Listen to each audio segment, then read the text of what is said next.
Pas masuk kubur yang ditanya apa?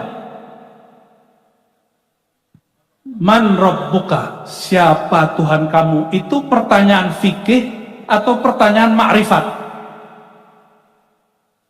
Lagi nih, yang kencang. Itu pertanyaan ilmu fikih apa ilmu ma'rifat?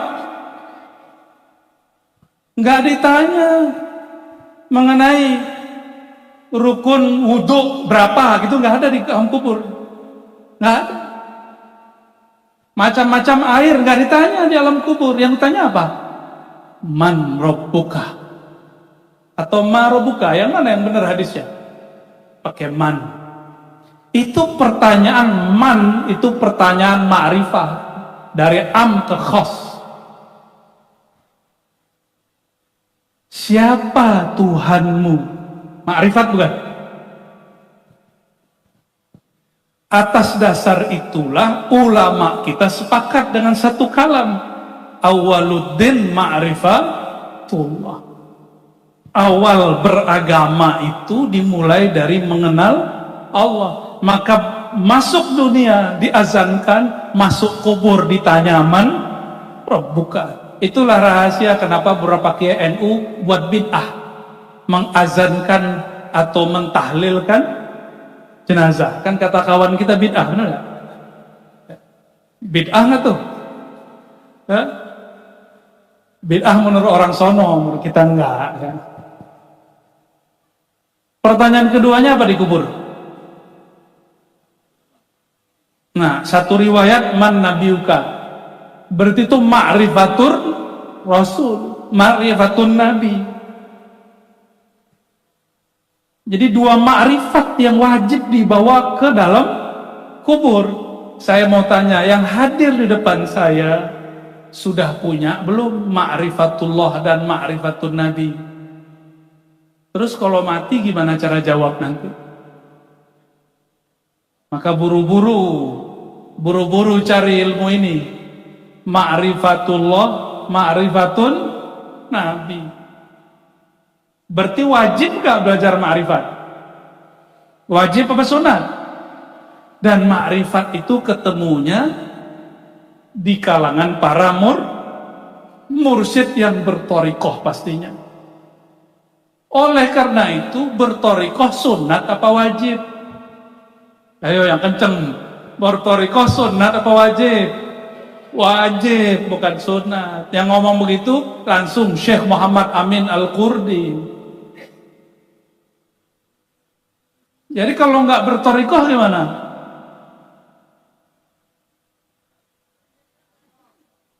Dosanya bukan dosa zahir, dosanya dosa batin. Ya. Karena kiai saya, kiai NU yang full beliau, nggak pernah ngajak ngomong bahasa Indonesia, apalagi bahasa Jawa. Kata beliau, al-khidmah bil Arabiyah. Akhirnya walaupun wajah-wajah Indon kata orang Malaysia, insya Allah lisannya Arabiyah, lisanun Arabi, insya Allah ya. Alhamdulillah dari 2008 sampai tahun ini kami diizinkan Allah mengajar pakai bahasa Arab ya, alhamdulillah. Tapi saya kuliahnya lebih banyak di Indonesia, bukan di sana ya. Dan kita berdoa semoga beberapa tahun ke depan Indonesia menjadi pusat kajian Islam sedunia, terutama pesantren-pesantren Nahdiyin, amin. Wa akhassul khusus jam'iyah tariqah Nahdiyah yang mu'tabarah mesti dimunculkan ke atas jatman ya. Namun mohon maaf para kiai, saya bukan ahli organisasi, maka tidak pernah mau masuk ke struktur. Walaupun nama saya dulu di Jatman ada dulu, tapi nggak pernah ikut rapat karena nggak hobi. Senangnya ngaji, baca kitab, khataman, zikiran, wiridan, riyadhah, kholwat, udah begitu aja senangnya. Kita bagi-bagi tugas ya, pengurus Jatman bagi-bagi tugas. Maka aneh kalau ada jatman musuhin mursyid. Aneh kalau ada jatman cari-cari kesalahan mursyid. Kualat ente nanti. Ya. Karena mursyid itu ada mursyid yang wali, ada yang mursyid yang wadalnya Bali. Hati-hati, ya. Tapi ada juga mursyid yang bullshit, ada. Contoh ciri-cirinya iri. Iri sama murid, muridnya diambil sama orang. Loh, mana ada murid diambil orang? Yang ada takdir Allah, si murid pindah-pindah guru. Nggak ada namanya si mursyid seberang ngambil jamaah kita tuh nggak ada. Maka para kiai pun nggak usah, para mursyid khususnya nggak usah khawatir kalau murid kita pindah halaqah. Bukannya ada kalam Imam Syafi'i, safir, tajid, iwadon, nggak ada yang muskilah. Udah jalan, nanti kamu pasti dapat pengganti. Para mursyid yang saya cintai, para umara, para santri, para ikhwan dan akhwat thariqah. Jadi istilah ikhwan akhwat itu bukan istilah partai tertentu. Tapi ikhwan akhwat itu istilah di dalam kitab thariqah. Di dalam Tanwirul Qulub karya seorang mursyid Naqsyabandiyah, Syekh Muhammad Amin Al-Qurdi An-Naqsyabandi, dia nulis adabul ikhwan, adab sesama ikhwan, ya, adabul murid ma'al ikhwan, murid sesama ikhwan. Jadi akhi-akhi, ukti-ukti itu harusnya orang NU yang pakai. Cuma orang NU kan udah ganti pakai mbak, ning nang ning nung, bunyai, ya. Itu hebatnya pesantren-pesantren Ahlus Sunnah di negeri ini, tidak mengarabkan masyarakat, tapi mengislamkan masyarakat. Untuk apa ngomong akhi ukhti tapi di belakang iri dengki, ya? Untuk apa di depan ngomong cipika-cipiki, ya, di belakang nusuk, ya. Kata Imam Sidi Syekh Abdul Qadir Jilani dalam wasiat beliau, apa kata beliau? Salah satu jauharah mutiara dalam diri mukmin, kalau dia tengkar pun nggak nunjukin tengkar gitu, kecuali sudah kelewat. Ya, para jamaah wabil khusus yang di depan saya ini luar biasa. Dari jam berapa Bapak Ibu? Oh, sama kita berarti ya. Cuma saya mampir-mampir, pindah-pindah, ya. Sama kita berarti, senasib kita ya. Gimana, toiletnya jauh gak? Ibu aman? Bapak-bapaknya di samping, gak kemana-mana ya. Hanya di NU, ibu-ibu tampil depan bapak-bapak, bapak-bapaknya gak ngeres. Bener gak? Tadi ngeres gak Pak? Ibu-ibu nyanyi? Pasti gak minat maksudnya.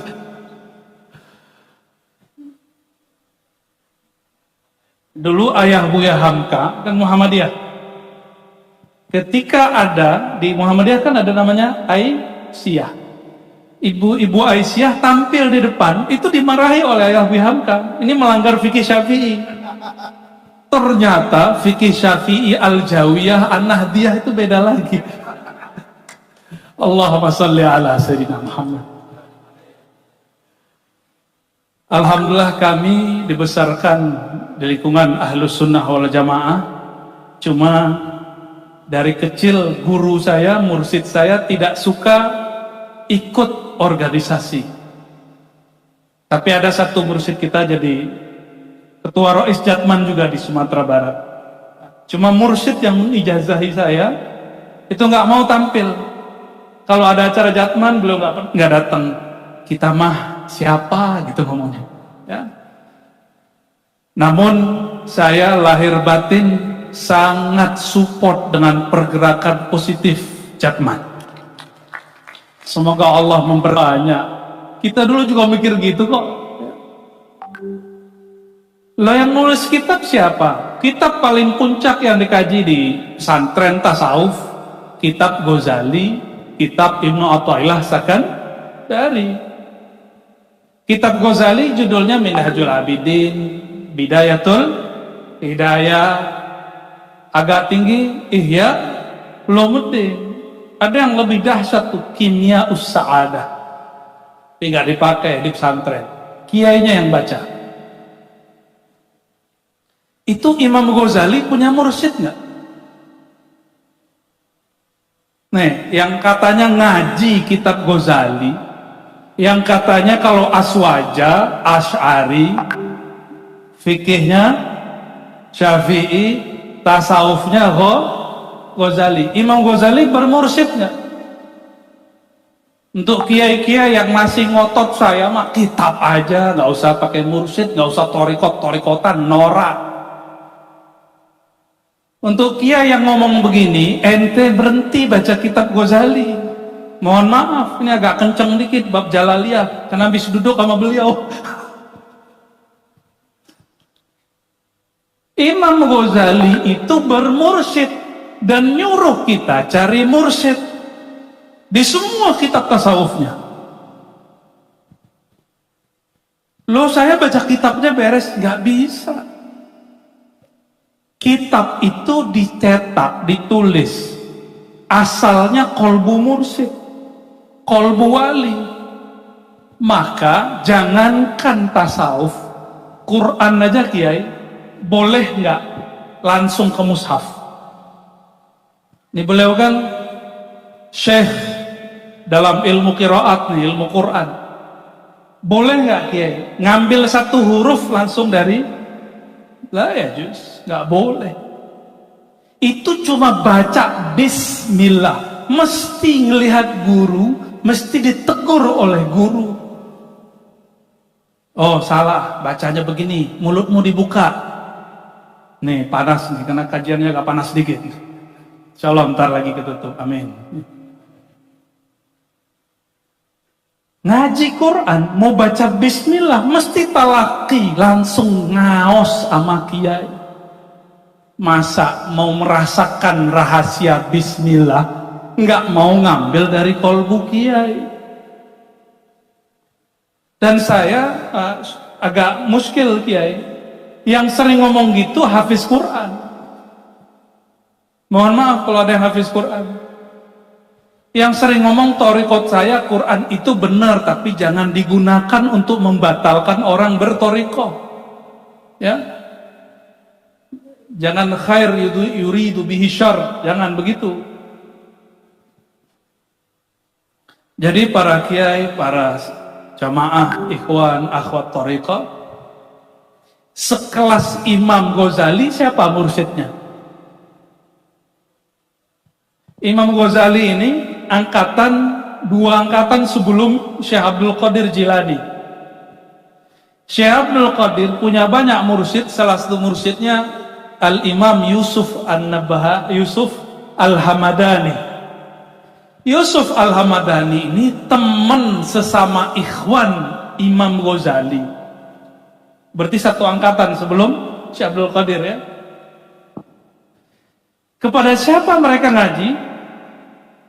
Kepada seorang imam ahli asma dan sifat Allah, namanya Al-Arif Billah Abu Ali Al-Farmadi. Siapa nama mursyid Imam Ghazali? Abu Ali Al-Farmadi. Boleh Farmadi, sampai di Pulau Jawa Permadi. Serius ya, Permadi itu kakek moyang dia Naqsyabandi, cuma dia jadi dukun, jadi paranormal. Abu Ali Al-Farmadi mentalkin Imam Ghazali nama Allah satu-satu, Allah, Rahman, Rahim, satu-satu diajarin. Maka Imam Ghazali terlalu kecil kalau disebut dia Naqsyabandi, terlalu kecil disebut dia Qadiri. Enggak, semua thariqah bijinya ada pada diri dia ya? Dan itu disebutkan namanya di Ihya Ulumuddin, dan disebutkan dalam kitab Al-Maqsad Al-Asna. Jadi para kiai, kalau selevel Maha Kiai Imam Ghazali bermursyid, terus kita kiai apa? Kalau santri, kita santri apa? Nggak bertorikoh. Nah itu pahitnya. Salawat dulu mas. Salawat dulu bentar biar adem ya. Ya satu salawat, monggo. Robi holak apa enggak? Monggo.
Alhamdulillah.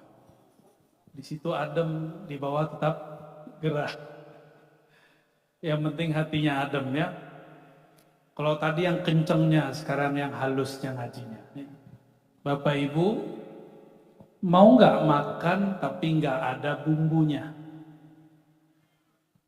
Kira-kira kalau Bapak Ibu makan nggak dikasih garam makanannya, nggak dikasih penyedap, gimana makannya? Nggak enak. Beneran.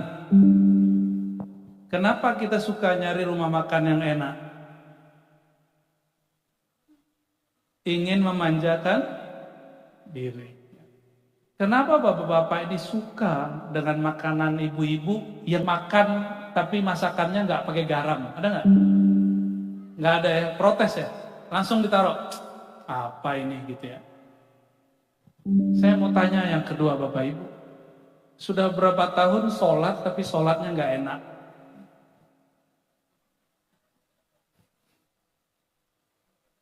Sudah berapa tahun sholatnya nggak enak? Saya nggak ngomong khusyuk loh, enak. Jangan-jangan kiainya sama ini. Pak Kiai, sudah berapa tahun sholatnya sering nggak enaknya daripada enaknya? Ya, tuh Kiai Ali Imran ini jujur. Sudah lama ya? Sudah lama. Kalau belajar sholat dari umur berapa? Dari kecil. Itu baru sholatnya badan. Sholatnya kolbu udah belum diajarin. Makanya sholatnya nggak enak. Karena sholatnya masih pakai badan. Badan ini nggak mau dia sholat. Yang mau sholat itu kolbu. Yang mau sholat siapa? Kolbu. Kok bisa tahan ya? Sholat tuh nggak enak tuh kok bisa? Tapi nggak ada orang tahan. Masakan istrinya nggak enak tuh nggak ada yang tahan. Langsung ngomong biasanya. Ya Pak? Betul? Bener Bu? Buat kopi kemanisan pasti protes. Pasti ditinggal. Bayangkan, kita ngidangin kopi, kemanisan, ditinggal. Kurang manis, nggak diminum, icip dikit ditinggal. Kira-kira kalau mempersembahkan sholat kehadiran Allah, hatinya kurang enak, kurang khusyuk, itu diterima nggak sama Allah? Terus untuk apa sholat kalau nggak diterima? Buang-buang waktu dong. Ya, jadi selama ini sholat buang-buang waktu. Gimana? Enggak gitu juga. Kalau manhaj thariqah Imam Ghazali, khusyuk itu bagian dari sholat, bukan sunat. Kenapa? Karena yang muflihun qad aflahal mu'minun, orang yang sukses di akhirat dan di dunia itu cuma alladzina hum fi sholatihim. Jadi mohon maaf Pak Bupati belum sukses kalau sholatnya belum khusyuk, walaupun mimpin di sini 2 periode.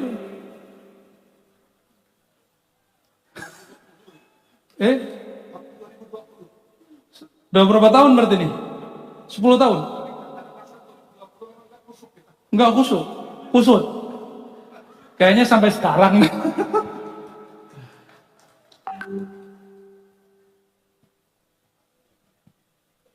Kok ada orang tahan sholat nggak enak, itu heran.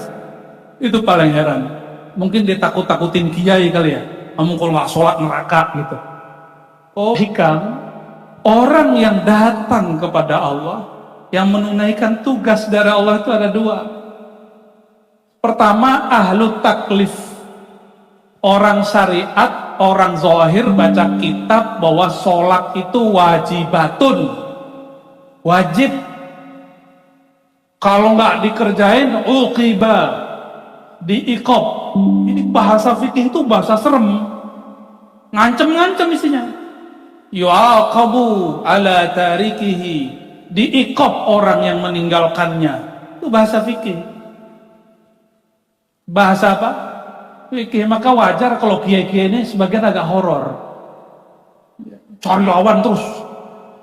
Kalau ada juga lawan, dilawan sama dia. Apalagi di jamiah ada namanya bahsul. Bahsul masalah itu terjemahan harfiahnya cari-cari masalah. Pantas nggak orang Jakman nyari-nyari masalah sesama mursyid? Nggak pantas. Ada yang begitu. Pengurus Jatman cari-cari masalah sesama mursyid. Karena dia ngerasa torikot dia paling mu'tabaroh, yang lain tidak. Ya salah. Ya. Ini muncul kiber. Kiber itu sederhana aja, merasa torikotnya lebih benar, yang lain kurang, atau si anu si fulan kurang. Saya mau tanya pada kiai, kalau kita melihat ada satu kelompok tarekat muncul nih di Sumatera Selatan, satu aliran zikir torikot ngomong aneh-aneh, dimusuhi atau dirangkul?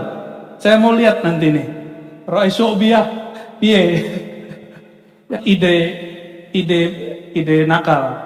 Bahsul masail yang di jam'iyah nggak usah dimasukin ke Jatman. Di Jatman itu bukan bahsul masail, tapi silaturahim. Sepakat nggak Kiai? Jadi bahsul masail programnya apa? Silaturahim ke zawiyah-zawiyah torikot, ke surau-surau zikir, ke pesantren-pesantren torikot. Sepakat nggak Kiai? Bukan nyari kesalahan orang. Sejak kapan Jatman boleh menghakimi orang? Nggak pernah ada kan? Dan setahu saya Al-Habib Abah Lutfi juga nggak begitu orangnya. Beliau suka ngerangkul. Dan yang paling penting, dulu Buya Hamka, masih ingat Buya Hamka? Karena ada lagi film Buya Hamka nih. Buya Hamka orang Muhammadiyah, ketua MUI. Dulu Abah Zain Syukri dituduh sesat oleh kiai-kiai yang jago baca kitab katanya. Padahal Abah Zain Syukri lebih jago lagi baca kitabnya. Itu siapa yang beresin? Buya Hamka, orang Muhammadiyah. Karena Buya Hamka punya ayah mursyid Naqsabandiyah, punya kakek mursyid 3 thariqah. Kakek dia Tuanku Kisai, Syekh Amrullah, itu 3 thariqah dia mursyidnya. Maka tadi pagi kami ngobrol-ngobrol dengan banyak kiai dan mursyid. Alhamdulillah, kiai-kiai ini satu kiai ada banyak thariqah. Ya alhamdulillah.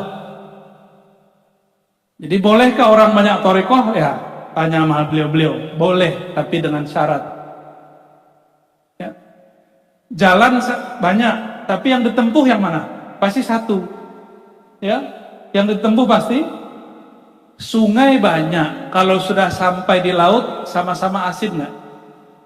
Nah, nanti di akhirat Nabi nggak nanya, thariqat kamu apa?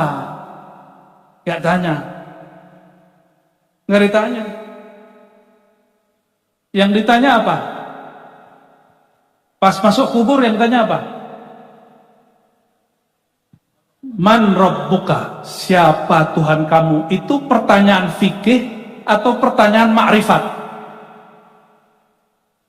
Lagi nih, yang kencang. Itu pertanyaan ilmu fikih apa ilmu ma'rifat? Nggak ditanya mengenai rukun wudhu berapa gitu, nggak ada di dalam kubur, nggak ada. Macam-macam air nggak ditanya di alam kubur. Yang ditanya apa? Man rabbuka atau ma rabbuka, yang mana yang benar hadisnya? Pakai man. Itu pertanyaan man, itu pertanyaan ma'rifah, dari am ke khos. Siapa Tuhanmu? Ma'rifat bukan? Atas dasar itulah ulama kita sepakat dengan satu kalam. Awaluddin ma'rifatullah. Awal beragama itu dimulai dari mengenal Allah. Maka masuk dunia diazankan, masuk kubur ditanya man rabbuka. Itulah rahasia kenapa beberapa kiai NU buat bid'ah, mengazankan atau mentahlilkan jenazah. Kan kata kawan kita bid'ah, benar nggak? Bid'ah nggak tuh? Ya? Bid'ah menurut orang sono, menurut kita enggak. Ya? Pertanyaan keduanya apa di kubur? Nah, satu riwayat man nabiuka, berarti itu ma'rifatur rasul, ma'rifatun nabi. Jadi 2 ma'rifat yang wajib dibawa ke dalam kubur. saya mau tanya, yang hadir di depan saya siang yang penuh berkah ini, alhamdulillah ini doa para kiai. Ya, ini doa, pasti beliau ada sirnya tadi yang berdoa, ya Allah ini gerak, kasihan jamaah, tolong gerakkan. Itu ya doanya, itu wali itu. Karena dia nggak mikirin dirinya sendiri, dia mikirin jamaah. Ciri-ciri wali begitu. Wali itu orang yang suka nolong, karena nggak punya doa. Itu hebatnya. Coba dikasih duit 5 juta, nggak cukup. 10 juta nggak cukup. Ini orang terlalu banyak. Tapi pas dikasih awan, seneng nggak?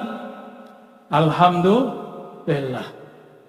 Saya mau tanya lagi, sudah punya belum ma'rifatullah dan ma'rifatun nabi? Terus kalau mati gimana cara jawab nanti? Maka buru-buru cari ilmu ini. Ma'rifatullah, ma'rifatun nabi. Berarti wajib gak belajar ma'rifat? Wajib apa sunat? Dan ma'rifat itu ketemunya di kalangan para mursyid yang bertorikoh pastinya. Oleh karena itu bertorikoh sunat apa wajib? Ayo yang kenceng, bertorikoh sunat apa wajib? Wajib, bukan sunat. Yang ngomong begitu langsung Syekh Muhammad Amin Al-Qurdi. Jadi kalau nggak bertorikoh gimana?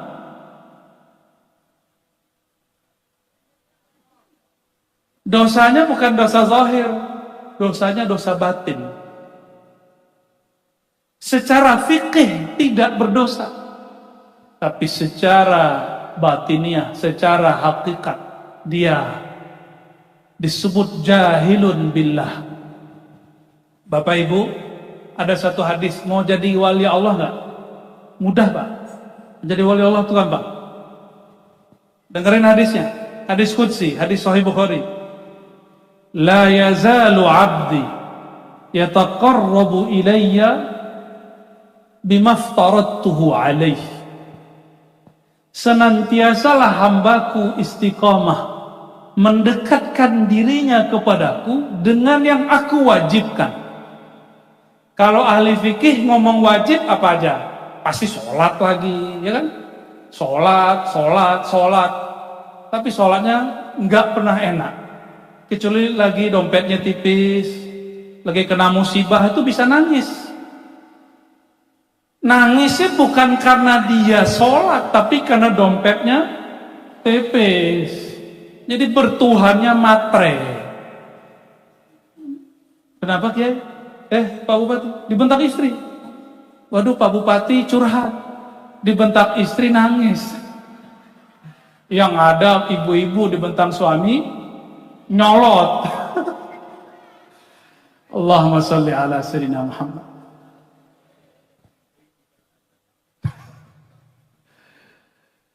Kiai-kiai ini di atas podium, coba lihat Pak Bupati kami. Kayak singa, nyampe di rumah kayak kucing. Allahumma sholli ala sayyidina. Kalau nggak begitu, udah kayak harimau ketemu harimau, nggak seru rumah begitu. Mesti kita kayak kucing ya, disiram begini aja udah. Ya, saya mau tanya lagi. Jadi bertorikot wajib atau bukan? Kenapa? Karena itulah satu-satu jalan yang normal, bukan yang majzub. Mau majzub Pak, kayak Wan Sehwan. Mau, kita takzim kepada beliau. Tapi itu kan Allah yang pilih. Mau, kita takzim ke beliau, tapi pasti nggak ada yang siap jadi beliau. Itulah cara yang normal, ilmiah, ruhiyah, jalan mengenal Allah Subhanahu wa ta'ala. Bapak Ibu, kenapa torikot jalannya? Pak Kiai, para mursyid, orang di torikot kerjanya nyebut nama Allah atau nyebut nama musuh. Ya, yang mana? Nyebut nama Allah apa musuh? Yang suka nyebut nama musuh itu orang iri dengki. Kalau mursyid sukanya ngapain? Nyebut nama. Jadi kalau ada mursyid suka jelekin orang, itu bullshit. Ente tajdid lagi lah sama mursyid yang lama. Ya, percuma. Saya punya air. Kalau ada orang minta, yang air yang saya punya, yang saya kasih. Kalau air saya sudah butek karena gunjingin orang, iri dengki sama orang, terus nyiramin orang pakai air, yang keluar air apa? Air butek. Isinya iri dengki. Muridnya sama gurunya. Gurunya iri dengki, muridnya iri dengki. Gurunya suka gunjingin mursyid lain, muridnya sama. Gurunya merasa torikotnya lebih tinggi, muridnya apa bedanya? Maka saya melihat di sini Jatman, alhamdulillah, ini luar biasa. Hanya di Indonesia, Bapak Ibu, orang bisa ngumpul begini. Hanya Indonesia. Jiran pun belum. Jiran udah dapat tauliah nih, dapat izin. Tahu-tahu ada yang sabotase, nggak jadi. Di Indonesia, ini nikmat beraswajah. Jadi kalau ada kiai-kiai Ahlussunnah nggak bersyukur dengan Indonesia ini nikmat dari Allah, angkat kaki dari negeri ini. Cari negeri lain yang kira-kira dia bisa ceramah bebas seperti di Indonesia. Yang guyup kayak gini, Masya Allah.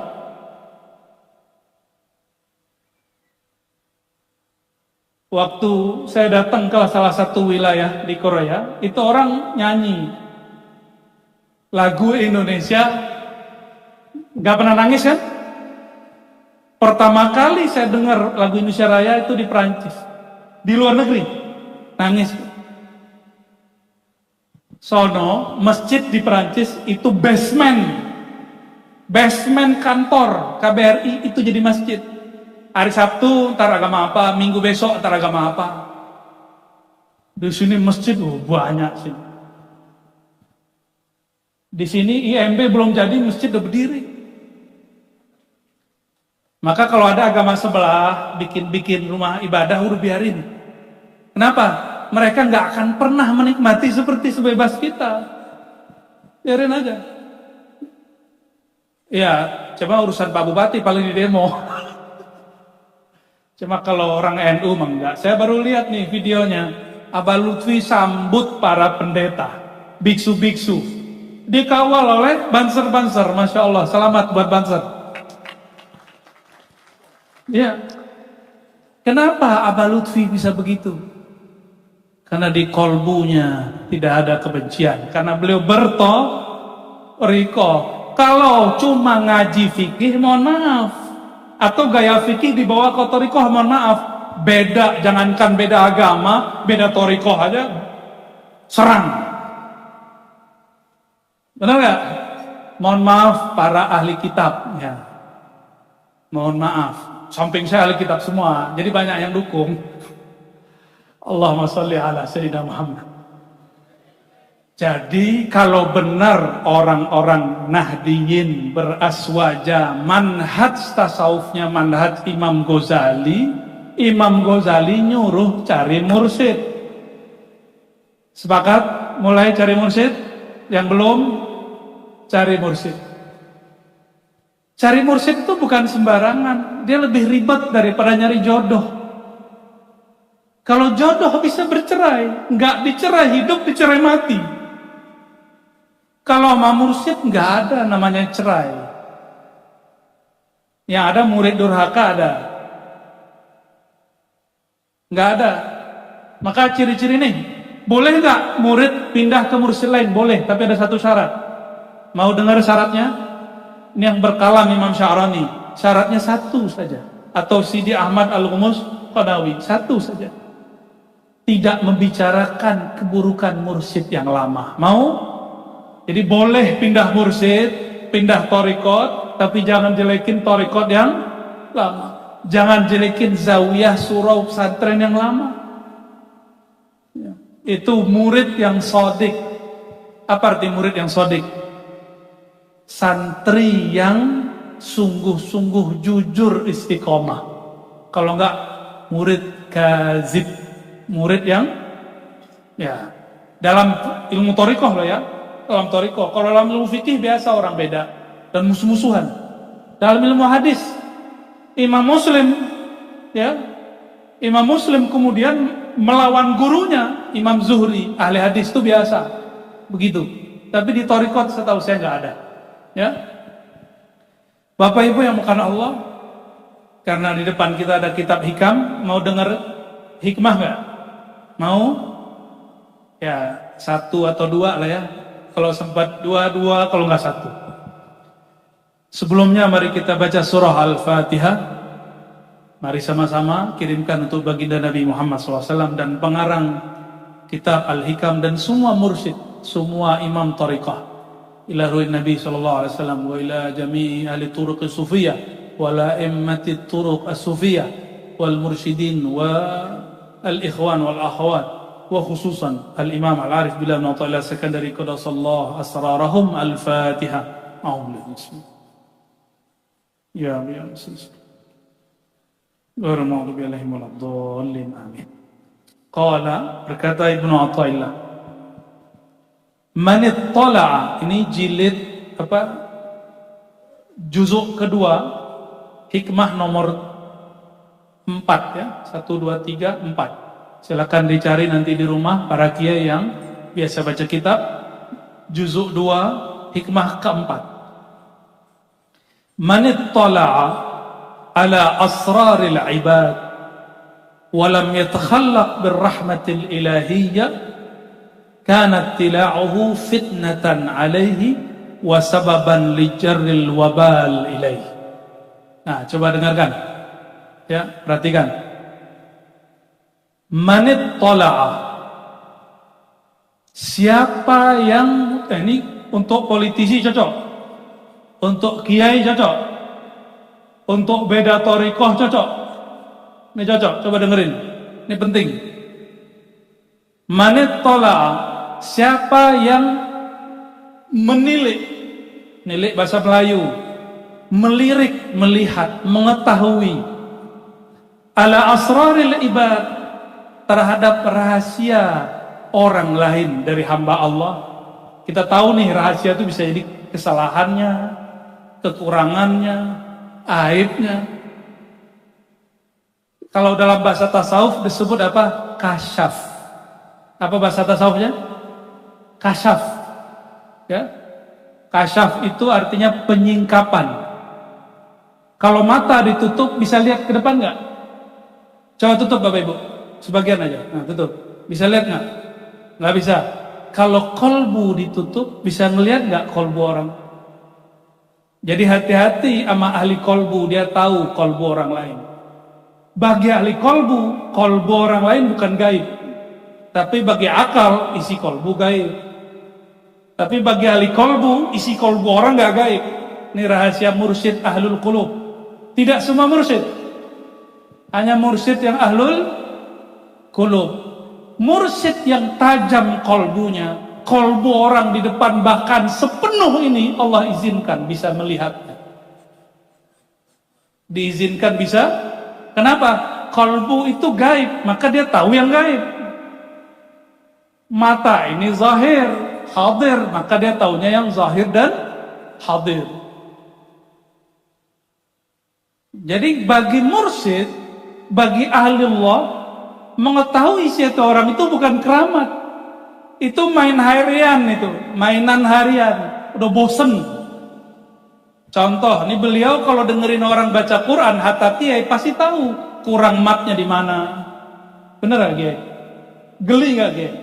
Pasti istighfar mulu kalau ada kiai salah baca ayat. Yang paling istighfar beliau ini. Kenapa? Tahu ayatnya. Nah, apa adabnya kalau kita tahu orang punya aib? Kalau politisi tahu rival dia punya aib, diekspos atau tidak? Kira-kira gimana Pak Bupati dulu? Jangan-jangan mau maju lagi nih ya?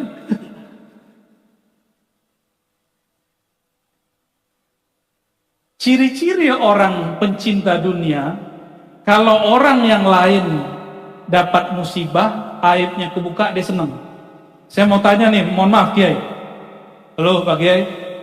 Kalau teman kita Kiai punya aib kebuka, senang nggak? Beneran? Oh, nggak semuanya jawab. Berarti ada yang seneng. Seneng kalau ada mursyid berkasus. Wajar. Jakman belum berkembang banyak. Ya. Karena hobinya jadi juri. Nyari kesalahan. Tugas juri ngapain? Nyari kesalahan orang. Ya. Bapak Ibu yang bukan Allah. Apa kata beliau? Siapa saja yang diizinkan Allah untuk mengetahui rahasia orang lain, lalu lam yatakhallaq, dia tidak berakhlak, tidak bersikap dengan rahmah ilahiyah, dengan kasih sayang, dengan kelembutan, kanat tila'uhu fitnatan alaih, maka kasyaf dia, ujian bagi dia disebut dengan kasyaf syaitan. Kasyaf apa? Walaupun dia zikir 10.000, 50.000 sehari, tapi dia sama setan. Kenapa? Setan juga ahli zikir. Nama torikotnya apa? Azaziliyah. Namanya keren. Apa torikotnya iblis?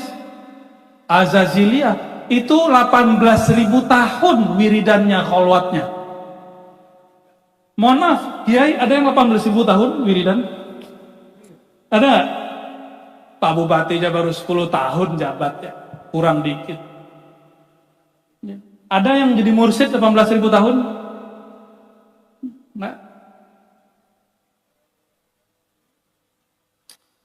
Wasababan lijarril wabal ilaih. Kalau begitu, maka dia dapat kasyaf syaitan, pengetahuan dia hanya membuat dia dapat wabal, siksa.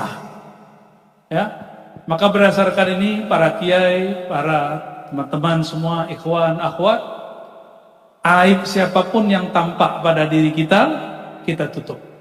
Itu azan. Kita lanjut atau cukup? Cukup ya. Kita dengar sebentar ya.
La ilaha illallah Muhammad Rasulullah sallallahu alaihi wasallam. Ya, kita teruskan sedikit. Bapak Ibu yang bukan Allah, apa kata Imam Notailah Sekandari? Ini pesan untuk kami, para mu'alim, untuk para kiai, juga pada para ikhwan, ya, para jamaah. Kalau suatu saat ada aib, ada keanehan di kawan-kawan kita, itu kita buka atau kita tutup. Ini biasanya kita sering ngomong begini, aku kasih tahu lo ini rahasia. Kalau dikasih tahu rahasia nggak? Itu pembatalan rahasia. Mohon maaf, kita kalau punya teman ember, mau nggak nyimpen rahasia ke dia? Nggak mau. Itu baru kita, itu sifat jalaliyah kita namanya. Kira-kira Allah Ta'ala maukah, ridhokah nyimpen rahasia ke kolbu yang ember? Mau nggak? Jadi kenapa ada mursyid yang rahasianya banyak, ada mursyid yang rahasianya sedikit, bahkan gak punya rahasia, bahkan gak dipercaya lagi oleh Allah karena dia tidak mampu nyimpen rahasia. Allah gak suka sama dia. Ntar kalau sama dia ember, sama dia diem aja. Akhirnya orang-orang seperti ini gak diberi sir oleh Allah, gak diberi rasa oleh Allah, tidak diberi khusyuk. Dulu Nabi Ibrahim itu setiap malam Isra. Nih di kitab ini, di syarah Imam Ibn Abbad. Nabi Ibrahim setiap malam Isra. Maka kalau ada orang nanya, secara ilmu hadis Nabi berapa kali Isra Mi'raj? 5. Tapi secara ilmu hakikat Nabi Isra setiap sholat. Nabi Isra Mi'raj setiap sholat. Muncullah kaidah as-salatu mi'rajul mu'min. Salat itu mi'rajnya mukmin. Sayyid bukan jabatan kerasulan. Jadi kalau Nabi salat bisa masuk ke dalam alam sana, kita mestinya bisa begitu juga. Itu sebabnya ini berat bagi para mursyid, berat. Kata Imam Sya'rani dalam Al-Anwar Al-Qudsiyah.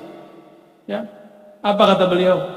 Kalau ada mursyid ketemu mursyid yang dia tahu makomnya lebih tinggi, ma'rifatnya lebih dalam, ambil dari dia, jadi murid kepadanya.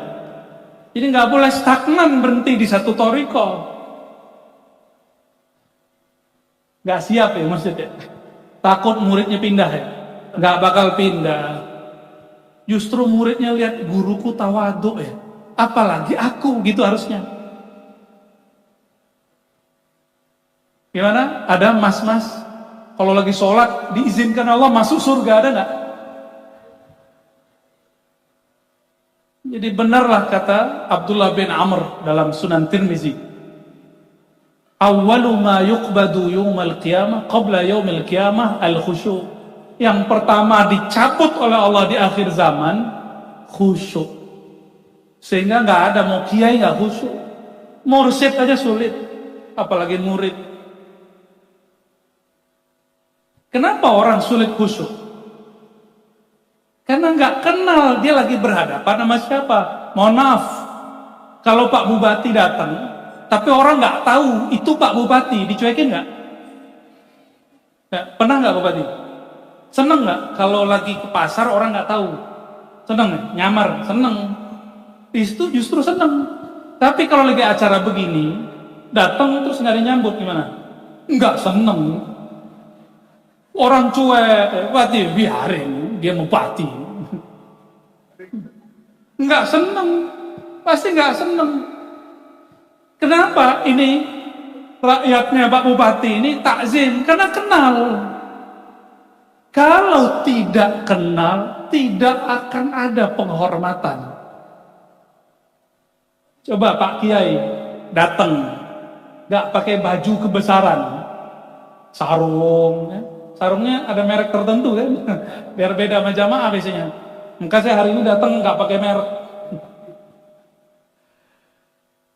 pakai rida biar keren, biar disebut kiai, ya kan? Supaya kalau datang, cium, ya benar. Dulu pengalaman begitu, ya. Pengalaman dulu begitu. Kalau mau datang ke majelis, banyak-banyakin nih peralatannya biar disebut ustaz. Sekarang malah nyesel, ke mall aja nggak bisa makan ya. Mau makan, nah makanya saya kalau masuk pasar, masuk mall copot kopiah Bukan khawarimul muru'ah, tapi seperti Pak Bupati lagi nyamar. Apa maksud kalam tadi? Kita hormat sama kiai karena kita kenal kepada dia. Hormat sama bupati karena kita kenal sama dia. Kalau nggak kenal nggak hormat. Khusyuk itu nau'un min al-ihtiram. Khusyuk itu salah satu bentuk ekspresi hormat. Orang yang tidak khusyuk itu karena dia nggak kenal lagi sholat tuh nyembah siapa. Itu. Makanya sholatnya nggak nikmat-nikmat. Tapi hati-hati. Ahlullah, kekasih-kekasih Allah, dikasih lezat. Jadi bedakan khusyuk dengan lezat. Kelezatan berzikir, kelezatan sholat itu natijah. Itu natijah, itu buah. Kalau khusyuk wajib. Khusyuk itu nggak mesti ada lezahnya. Kalau khusyuk, contoh, waktu kita nyantri atau Pak Bupati punya bawahan, kalau lagi jalan itu kan pada nunduk semua. Nyaman nggak nyaman mesti nunduk. Kenapa? Kenal kepada beliau. Sama kepada Allah juga begitu. Nyaman gak nyaman, nikmat gak nikmat sholatnya, tetap kita sujud. Karena kita gak nyembah nikmat, kita nyembah sang pemberi nikmat. Kita gak nyembah lezat, gak nyembah khusyuk, kita nyembah Allah yang memberi rasa lezat itu. Cukup ya? Udah panas? Beneran, udah begini mulu. Nabi Ibrahim, ini penutup. Nabi Ibrahim tiap malam Isra. Tiap malam naik ke langit. Ketika turun, dia lihat. Apa yang dia lihat? Ada orang berdosa. Apa kata Ibrahim? Allahumma ahlikhu. Nih orang ahli tauhid biasa begini nih. Ahli kalam biasa begini. Ahli tauhid begini Pak. Kalau melihat ada orang maksiat, orang durhaka, apa kata dia? Allahumma ahlikhu, ya Allah hancurkan ini orang yang maksiat. Ini warisan Nabi Ibrahim sebelum diberi pelajaran oleh Allah. Naik lagi malam besok, begitu lagi, ya Allah ahlik, mati semua itu. Satu kampung mati. Jadi kenapa banyak bencana dulu di masa-masa sebelumnya? Itu karena doa para nabi. Nabi-nabi doa Pak. Karena umatnya nyakitin Nabi nggak tahan, doa dia, hancur umat itu. Nabi Muhammad disakiti orang Taif, angkat tangan nggak? Doa nggak? Enggak, makanya nggak turun azab ke Taif dan Mekah. Kalau nggak itu Mekah udah ditutup sama gunung Taif, bukit Taif. Ini beda Sayyidina Muhammad dengan Sayyidina Ibrahim. Walaupun lahirnya belakangan, tapi lebih tua daripada Sayyidina Ibrahim. Sayyidina Ibrahim naik lagi. Lihat lagi orang buat maksiat dengan semua maksiat, mulai dari judi, LGBT, itu udah lihat sama dia. Apa kata beliau? Allahumma dammirhu, ya Allah hancurkan dia, hancurkan mereka. Detik itu turun musibah. Jadi kenapa di masa dulu banyak musibah? Umatnya maksiat, nyakitin para nabi, nabinya nggak tahan. Coba lihat, Nabi Nuh, berapa lama musibah nggak turun? 950 tahun. Kenapa? Beliau nggak ngangkat tangan. Tapi tahun 950 sabarnya hilang. Angkat tangan.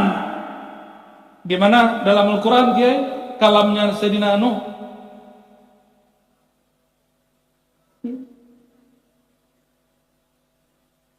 Apa doa beliau? Rabbi la tazar. Itu Nabi, itu doa orang lagi pengen punya anak tuh Kiai. Rabbi la tazarni farda. Surat Nuh. Doa Nabi Nuh persis kayak Nabi Ibrahim. Kalau di teks ini disebutkan Allahumma ahlikhu. Yang kedua damirhu. Sama gak? Ini mohon maaf, kalau ada amar ma'ruf nahi mungkar, ingin ngancurin pemaksiat, itu Nabi Ibrahim belum dibenerin oleh Allah.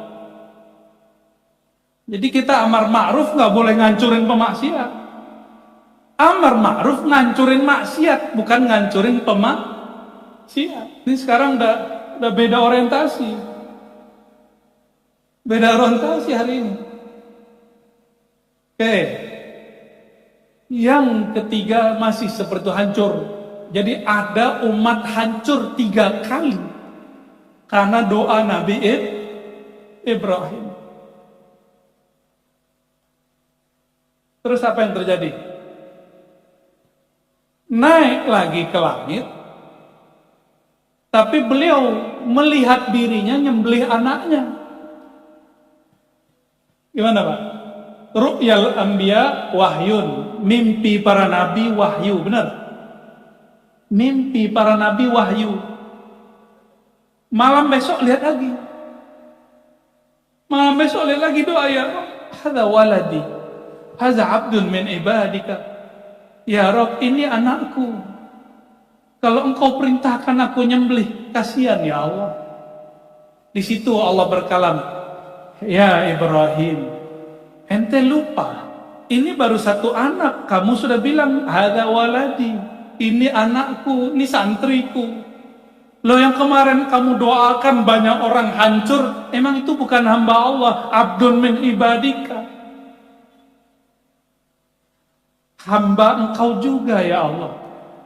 Akhirnya Nabi Ibrahim tobat di situ. Maka beliau ketika sadar langsung kasih tahu kepada siapa? Anaknya Sayyidina Ismail.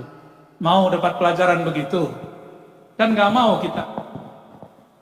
Maka Bapak Ibu yang bukan Allah, penutup saya bacakan hadis yang biasa dibacakan ahli hadis.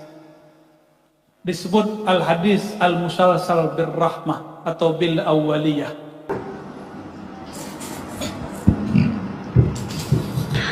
Kalau minumnya jangan bluk. Itu kasihan perutnya. Minumnya pelan-pelan. Massa itu mohon maaf seperti bayi nyusu dari ibunya. Itu bayi minum gimana? Atau enggak? Kayak Putri Solo. Itu jangan kayak Popeye ya. Ya anak sekarang nggak tahu Popeye. Nah, itu cukup di kartun atau di film-film, nggak ada begitu. Sayyidina Talut pejalutnya. Talut itu punya pasukan 313. Sebenarnya itu pengulangan aja ya. Dulu tentara Talut di zaman Nabi, tentara Ahlul Badar. Itu Ahlul Badar sebelum nubuat Nabi Muhammad SAW. Talut punya pasukan ribuan, nggak punya air, nggak punya apa-apa. Terus dapat wahyu, kalau nanti ketemu sungai nggak boleh minum bubuk gitu ya, kayak iklan-iklan itu ya. Iklan-iklan itu kan kayaknya keren banget ya, obok sampai habis gitu, sampai bunyi gini, gerak-gerak lagi di sini. Ngeri kali itu. Itu iklan itu menurut saya tidak mencerdaskan. Itu iklan justru tidak mendidik dengan baik, karena mengajarkan orang cara minum yang tidak baik. Gimana Bu Dokter, sepakat? Bu Dokter gak sepakat, gak apa-apa, saya sepakat dengan Ghazali. Dengan hadis Nabi, hadis Abu Daud ya. Lalu ketika mereka sampai di sungai, ribuan orang itu gak sabar, semuanya bilang, gak apa-apa lah, masa Talut pelit amat, masa begini dia tahu, kan gak kelihatan juga kita minum banyak-banyak ya. Yang boleh gimana? Ambil pakai terus langsung minum.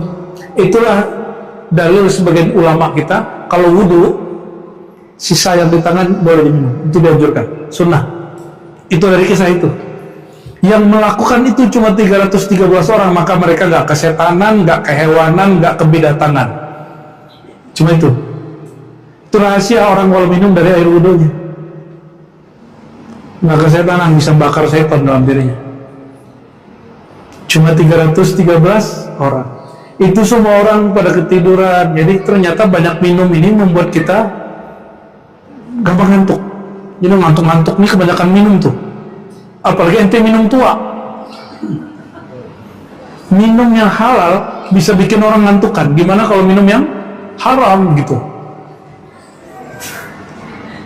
Terus 313 ini cuma minum pakai, berarti sedikit. Kita itu nggak perlu air banyak. Tadi kita ke pesantren orang tunanetra, ternyata spontan mereka itu mendewakan nasi, makan, itu separuh lah. Nah ini PR besar kepada kiainya yang saya titipin itu, titipin ilmunya. Ternyata orang-orang yang difabel ini tidak dididik menggantungkan bahwa yang mengenyangkan itu Allah, bukan nasi. Nasi itu cuma asbab. Seandainya nasi nggak ada, Allah bisa menciptakan asbab lain nggak? Bisa. Jadi bagi dia hidup itu karena makan, bukan karena diberi hidup oleh Allah Subhanahu wa Ta'ala. Alhamdulillah, ya. Langsung kita bukan marah-marah nih, cuma suara aja tinggi tadi. Ini harus diajarin ilmu akidah yang benar di sini. Orang paling mudah dikasih contoh. Yang nggak makan 309 tahun masih hidup siapa? Ashabul Kahfi. Dan tidak ada dalilnya Ashabul Kahfi itu mati lagi. Cuma tiba hilang ya, tidur lagi bagaimana kita nggak tahu. Terungkaplah dalam At-Tazkirah Al-Qurtubi, Ashabul Kahfi di akhir zaman ketika Ya'juj Ma'juj keluar, bukan waktu Dajjal. Ya'juj Ma'juj setelah Dajjal. Itu orang beriman 9 tahun lamanya menikmati kenikmatan kejayaan perjuangan akhir zaman. Habis itu keluarlah si Ya'juj Ma'juj. Ya'juj Ma'juj itu manusia monster. Apa aja yang ketemu dia makan, ya. Ketemu besi dia makan, ketemu tembok dia makan, ketemu pohon dia makan. Apalagi ketemu orang begini nih, makan semua sama dia nih.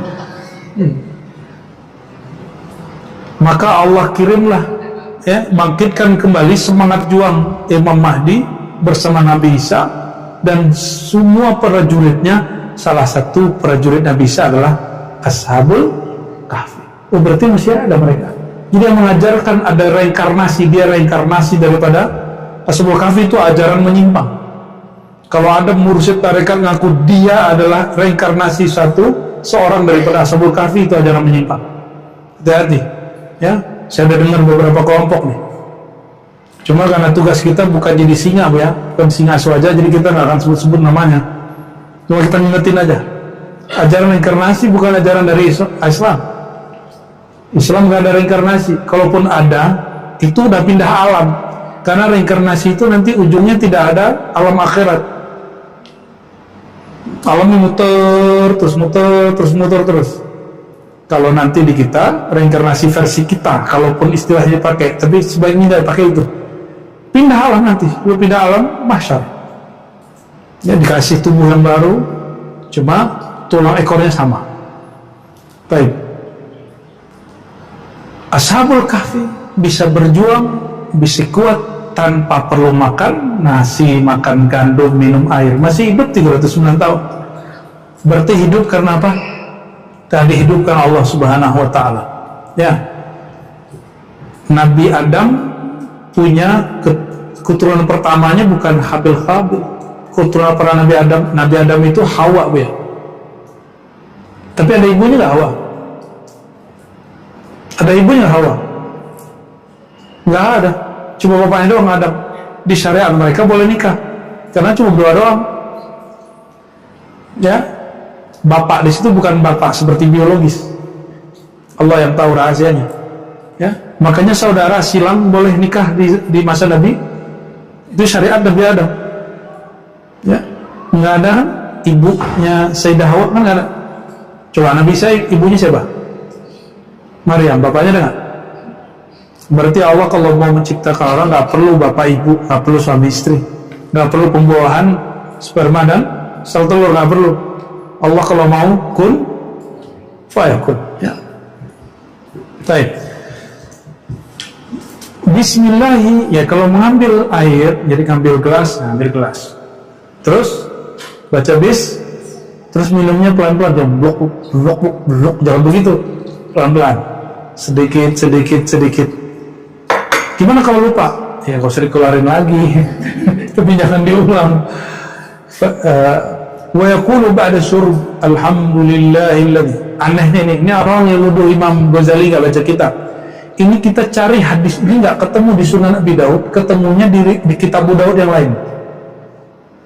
Berarti Imam Ghazali itu baca kitab Sunan Abu Daud yang bukan yang masyhur sekarang, tapi sudah dicetak loh ya. Kitab Mursal Marasil, bukan Mursal itu. Jadi hadis ini nggak ada di kitab Sunan Abi Daud kan? Bukhari, Muslim, Abu Daud, Tirmizi. Nah, saya ini kitab-kitab hadis. Nggak ada di kitab ini, adanya di kitab apa? Bukan Sunan Abi Daud, tapi Marasil Abi Daud. Coba ada nggak ahli hadis hari ini yang khatam kitab Marasil Abu Daud? Nggak banyak. Orang yang duduk Imam Ghazali nggak ngerti hadis, baca nggak dia Marasil Abu Daud? Alhamdulillah kita khatam ya. Ya, nggak tahu mereka. Kita nyebut khatam tahadus bin mah, bukan gaya-gayaan, wala fakhor ya. Ya, wala fakhor. ويقول بعد شرب العمله الذي جعله عذبا فراتا برحمته ولم يجعله ملحا مجاجا بذنوبنا. Ini gak wajib dibaca, tapi ini pemaknaan aja. Jadi kalau minum dalam hati katakan, ya, segala puji bagi Engkau ya Allah yang menjadikan air ini nikmat. Itu terjemahan bebasnya. Wa kullu ma yashrab fa bi yaminihi yadur. Jadi setiap kali minum dengan tangan kanannya lah dia mau, jadi airnya yadur beginiin gitu, putar dikit. Tadi kita praktekin dikit waktu Asyifa, kan ada isinya, ya. Wa yashrab fi thalathati anfas, ya, dan dia minum dalam 3 nafas. Maksudnya apa? Jangan sekali tumbuk 1 napas, tapi minum sedikit nafas, minum sedikit nafas, minum sedikit nafas. Kecuali air zam-zam. Air zam-zam minum sedikit nafas sampai 3 kali baru boleh lep. Itu pembeda munafik dengan mukmin. Karena air zam-zam itu rasanya beda dengan air biasa. Dia segar tapi rasanya aneh. Kalau orang munafik dia bilang kok rasanya nggak enak, itu munafik tuh. Ya, hati-hati yang sudah mencoba air zam-zam terus bilang rasanya gak enak. Tapi kalau bilang ini air suci, air yang diberkati Sayyidina Muhammad SAW, walaupun rasanya gak enak ataupun aneh, tetap diteguk diminum. Fa idza fariqa min at-ta'am yustahabbu, ya, wa yahmadullah fi awakhirih, memuji Allah di akhir dan membaca bismillah di awal. Jadi sebelum nafas, sebelum neguk bismillah, terakhir alhamdulillah.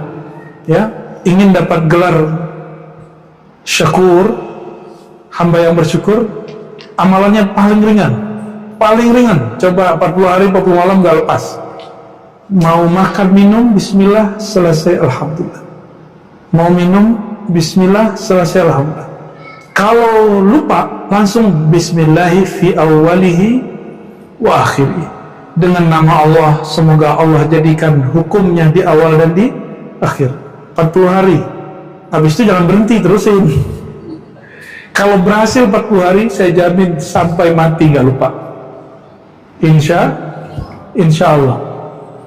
Mau makan, mau minum selesai, nanti orang itu akan ketemu Nabi Nuh di depannya nanti di akhirat. Ya, cuma saya pilih Nabi Muhammad sih. Fa idza faragha, kejebak bu ya. Fa idza faragha atau farigha min at-ta'am yustahabbu ay yulaqqita fatat at-ta'am wa yatahallal. Jika selesai makan, dianjurkan untuk memilih remah-remahan makanannya wa yatahallal. Apa makna yatahallal?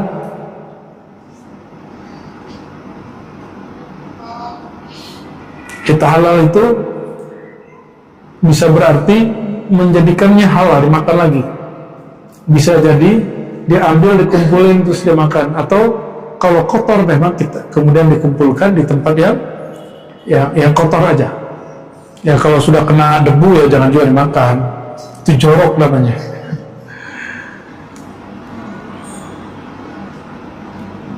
Jadi mana kalau habis makan?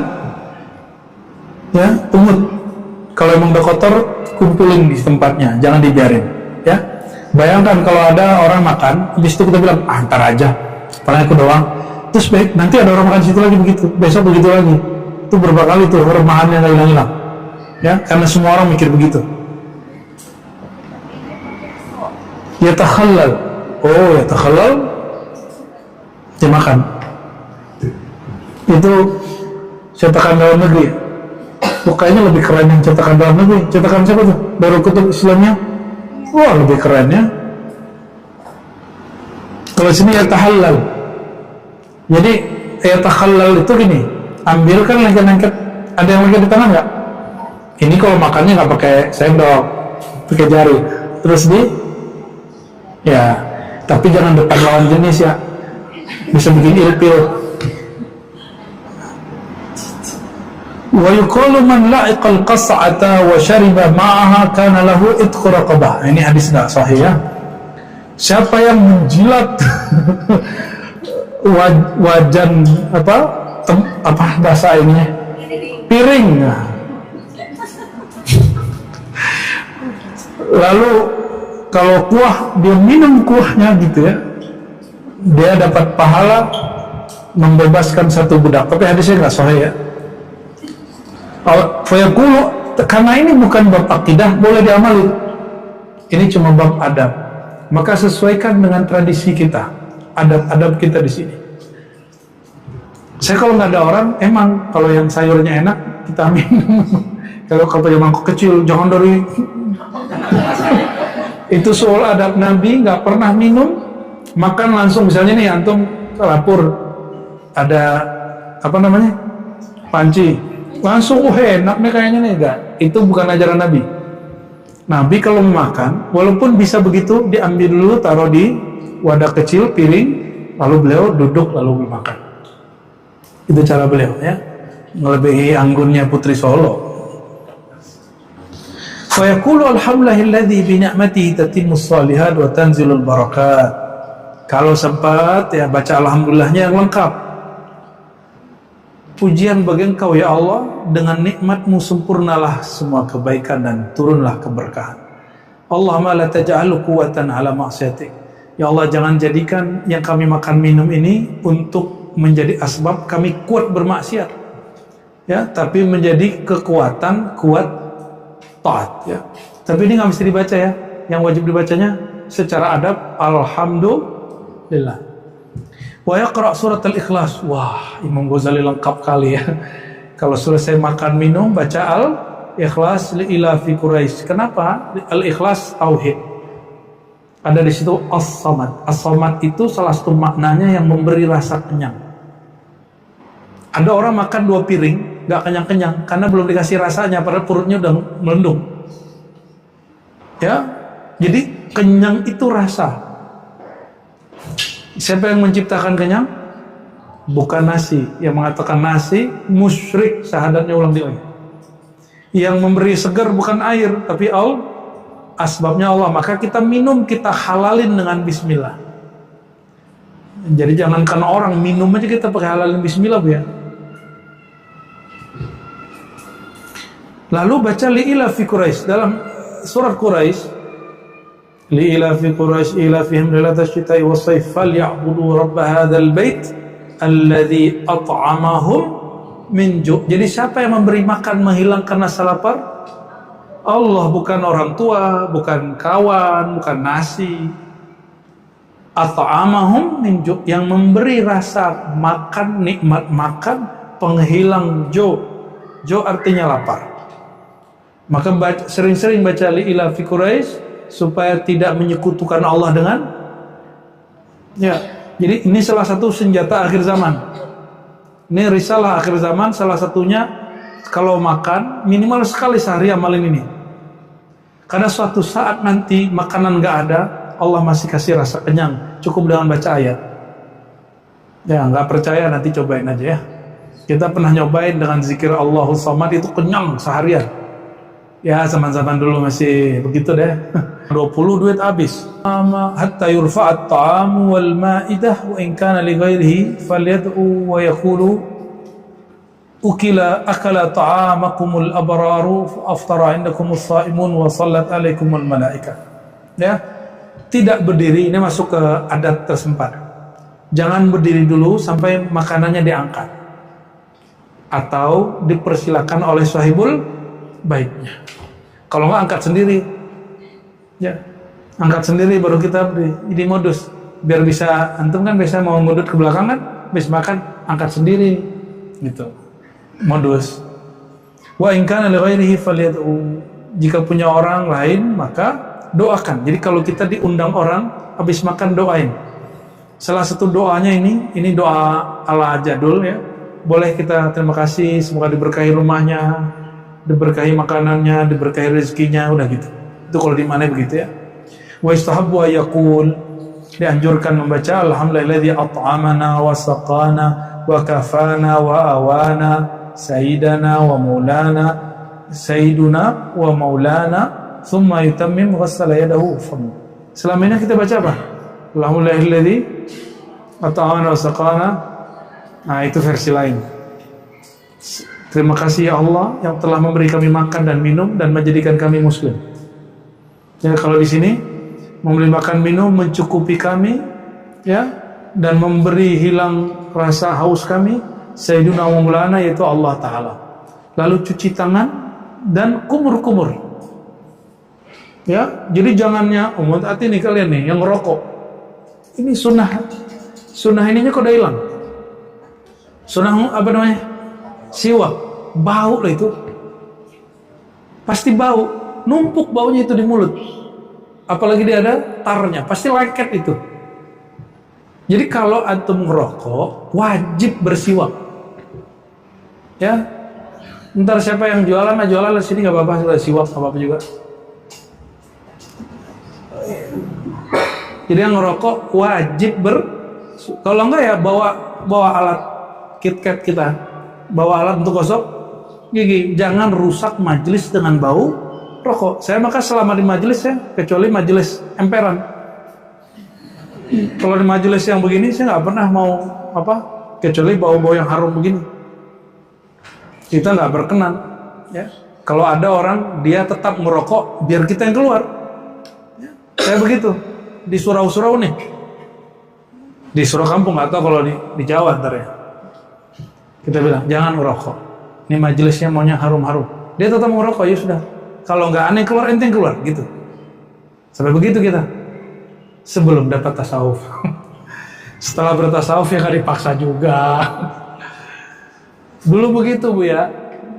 Dulu begitu Bu ya. Nggak mau dia keluar, kita yang keluar. Ternyata kalau udah bertasawuf ya sudah lah. Ya. Pakai masker kita ngajarnya.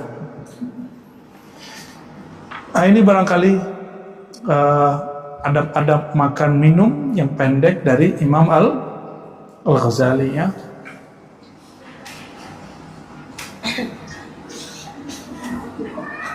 Nah, dianjurkan alhamdulillah dari Ribat Putri sudah diamalkan sunnah makan bareng ya.